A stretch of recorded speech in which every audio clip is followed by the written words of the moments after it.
Vikram meets Betal.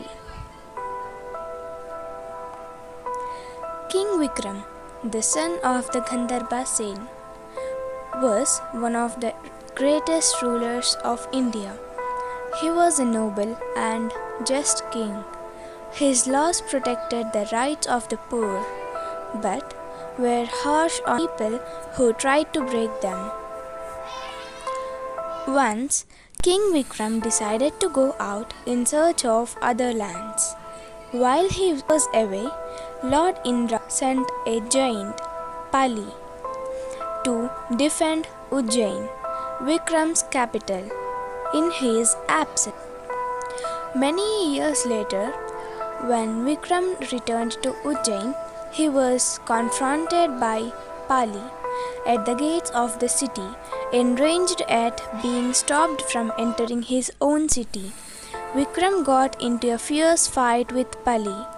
As he was about to kill the giant, Pali turned and said, "I am convinced that you are King Vikram and I shall let you pass. But before I do that, oh, noble king, let me tell you a story. At the time of your birth, two more births had taken place. One was the son of an oilman, and the other grew up to be a sage. The sage was a cruel man who killed the oilman's son and then hung his body from a tree in the nearby cremation ground. But soon after that, overcome by grief, the sage began praying to Goddess Durga as penance. One day, your father was passing through the forest where the sage sat in a trance and was amazed by his dedication. The ants had built a hill around him and scorpions roamed over his body. But the sage remained undisturbed by their presence. Your father made a royal announcement that anyone who could bring the sage back to the city with a child would receive rich rewards. A woman came up to him and told him that she would do the deed in exactly 1 year. With the king's permission, she set off for the forest. Once in the forest, she convinced the sage that she was the daughter of a goddess who had been sent to him as a gift. Overjoyed, the sage moved into a small hut that she had built in the forest and married her. Within 10 months, a son was born to them. Explaining that his penance was now over, she asked him to come back to the city with her. The sage, who believed every word the woman said, agreed, and together they started off for the city. Once they arrived at the gates of Ujjain, everyone, including the king, was there to bear witness to the sight.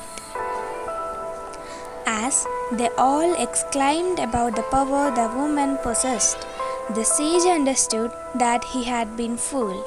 Furious, he left the baby and departed for the forest once again.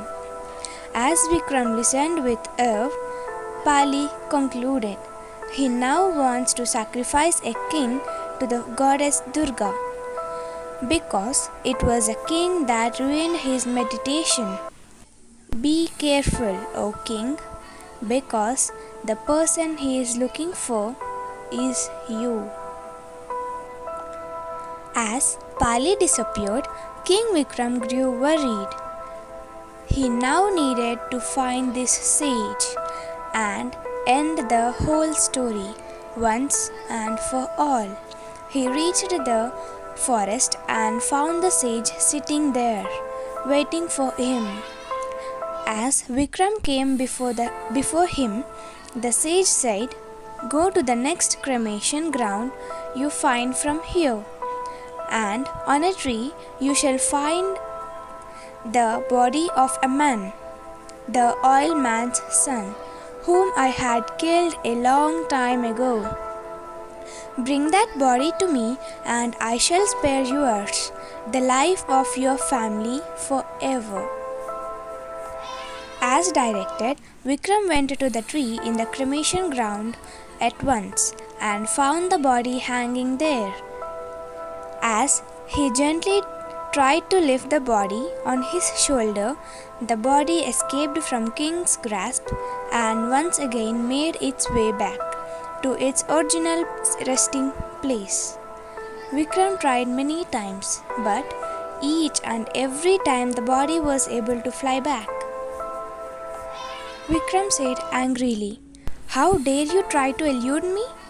I am the great king, Vikram, and you dare to insult me?" To this, the ghost in the body turned around and said, "I am Betal, the ghost of this body. I will allow you to carry me on your shoulders and walk to the sage. I will, however, throughout the journey tell you stories that will make you want to talk or ask questions. In case you do so, I will slip away and fly back to the tree, and you will have to start all over again." Vikram had no option but to agree. Thus began the stories of Vikram and Betal. If you enjoyed this story, don't forget to hit the subscribe button so you never miss an update from us.